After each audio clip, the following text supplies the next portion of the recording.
don't want to be scammed on the most important day of your life, don't want to be let down at the last minute and panic, listen up, my friend.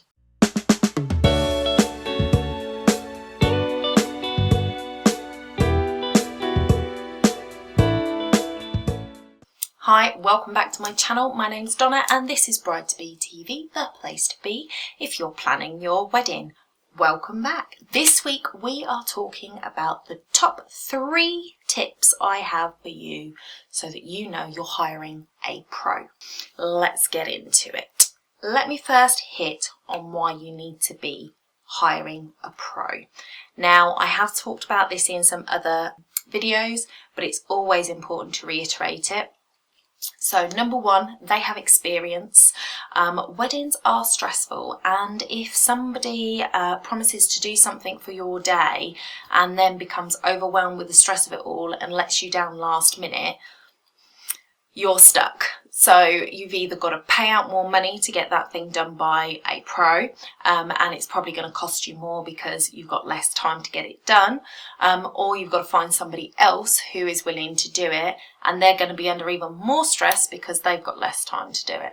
So it is important that you go for somebody who can handle that kind of stress. Number 2, pros are trained for the job. So whether it's training through the years of experience they've got, or whether it's training through actual certification that they've got, they are trained in the role that you are asking them to do, whether it be cake maker, florist, photographer, hairdresser, whatever. They are trained in that. That means that they're ready for any eventuality. They've got the experience, they've got the training, they have been there and seen it. That means that, like, for instance, a non-pro, inexperienced photographer might use a DSLR camera when they photograph your wedding. It might not be a professional level digital camera, which means that it will probably only have one SD slot. The SD card they use may be a very big SD card, or they might not get a big enough SD card to cover your full day. They might run out of images and end up trying to go back and edit through the images on your day, deleting some to make room to take more. Or if the card gets corrupted or something goes wrong with the card, they have got no backup and you have no wedding photos. Whereas a professional photographer should have a professional grade camera, which will usually have 2 SD slots. In that instance, the photographer will use the second SD slot to make a backup of every image. So every time they click that camera, 2 of the same image are being saved in 2 different locations. Some will even bring a separate hard disk that they will download to regularly throughout the day, so that they've got 3 copies. And others will even go as far as to put 2 new SD cards in for every element of your day. So if 2 cards did go wrong, you're only losing a portion of your day rather than the whole day. Wedding photographers are understanding of the fact these images are really important, and they make sure that they have got the most amount of a caution when they're saving the images so that they can do their job for you. Now I've convinced you that pro is the way to go, let's look at the top 3 ways that you can spot them. Number 1, they have a website. If they have an Instagram account, if they have a Facebook, that is all well and good. But a professional in any field should have their own website. They should be putting their money where their mouth is, saying, this is my business, this is my life, this is what I do, and I'm willing to put my money behind it. Hosting and URLs are not that expensive, and templates are really easy to come by. So there is no reason why even people that aren't photographers and therefore got a bit of experience with websites and things shouldn't be able to have a website up and running, just so that you can see their work, get all the contact details, have everything of theirs in one place. So look out for that. I have got another video on hiring a pro wedding photographer, which I will link to.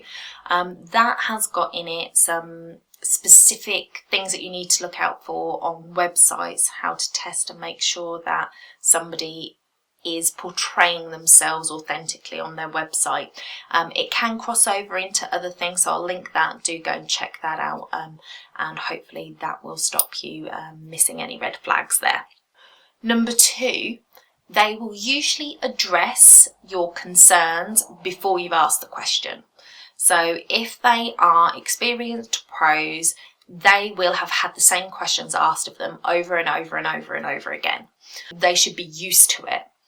And in that case, they should have their spiel down so that when you're in that initial interview with them, they'll be able to answer a majority of your concerns before you even open your mouth. And almost like when you're in an interview process and they go to you, so do you have any questions? And you sit there and go, they answered all my questions. That's how it should be when you are speaking to a potential vendor. They should know the questions you're going to ask most often and answer them. And they shouldn't have any issues with answering any questions you've got. Number 3 is contract. And I've said this before, but it is so, so important.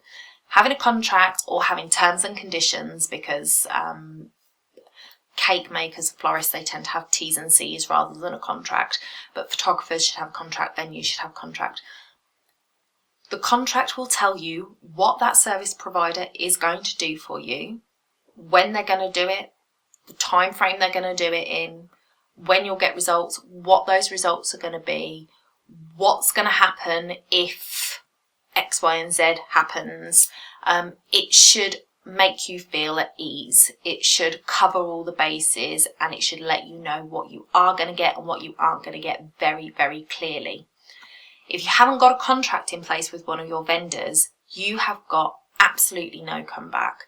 If your cake maker, for instance, doesn't get you to sign any terms and conditions and goes ahead and makes a cake, and you've told them that there's a nut allergy and somebody has an allergic reaction, you have got no contract stating there's a nut allergy. There's nothing there for them to go.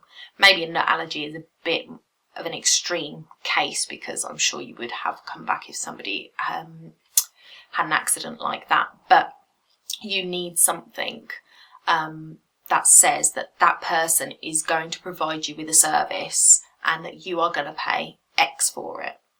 And then if they don't provide you that service, if the cake didn't turn up, for example, you have got a means to, 1, contact your insurance, your wedding insurance, and say, we paid £500 for a wedding cake that never turned up. Here's the contract that we had with the vendor.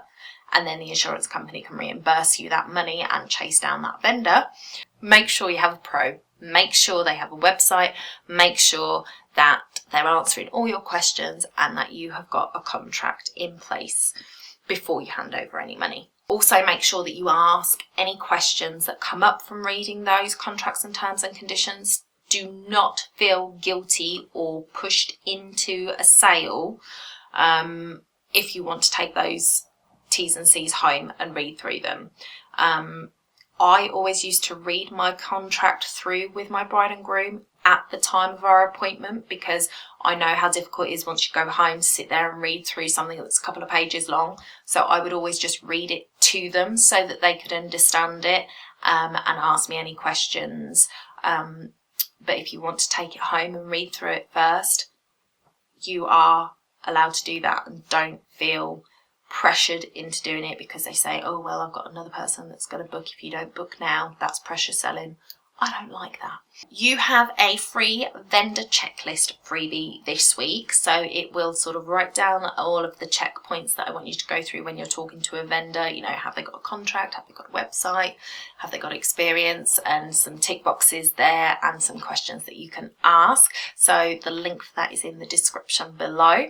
If you enjoyed today, then please give me a thumbs up. If you didn't, give me a thumbs down.